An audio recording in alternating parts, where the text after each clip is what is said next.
రాష్ట్రం అంతటా శుక్రవారం జనసేన ఆధ్వర్యంలో మానవహారాలు. పెహల్గాంలో ఉగ్రవాదుల దాడిలో మృతులకు సంతాపం తెలిపిన జనసేన నేతలు.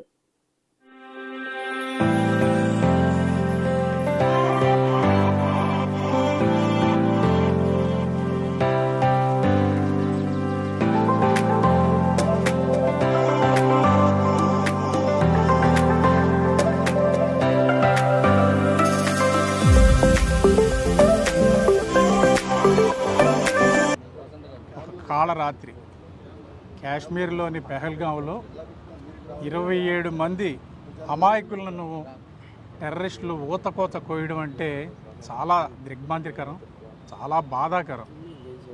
ఈ సమాచారం తెలిసిన వెంటనే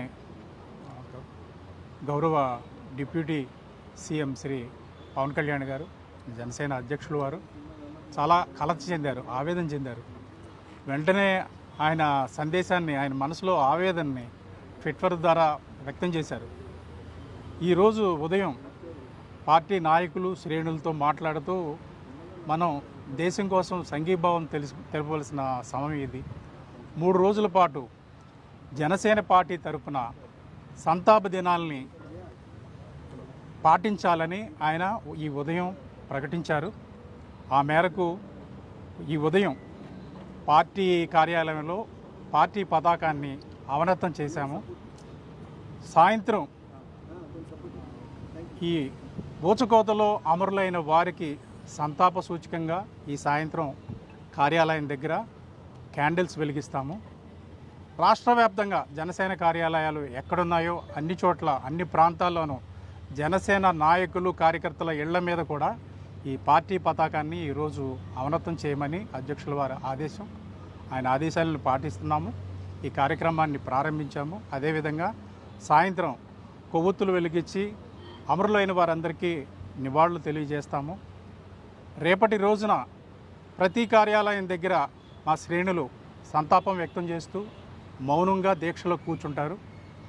అదేవిధంగా 3వ రోజున రాష్ట్ర వ్యాప్తంగా కొవ్వొత్తుల ప్రదర్శన, మానవహారాలు జరుగుతాయి.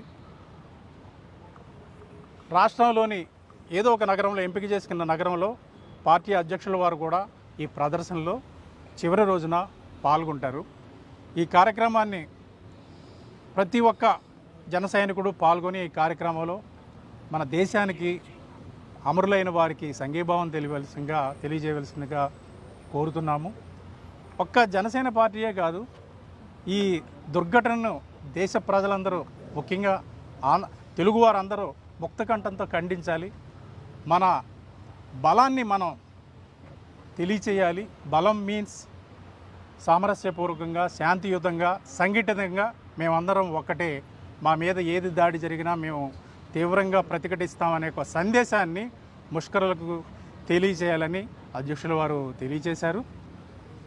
ఈ సందర్భంగా అమరులైన ప్రతి ఒక్కరికి, వారి కుటుంబానికి సంతాపం తెలియజేస్తూ వారికి తీవ్రమైన వారి ఆత్మకు శాంతి కలగాలని ఈ సందర్భంగా ప్రార్థిస్తున్నాము. ఒక్క నిమిషం మౌనం మీ ముందు పాటిస్తున్నాము.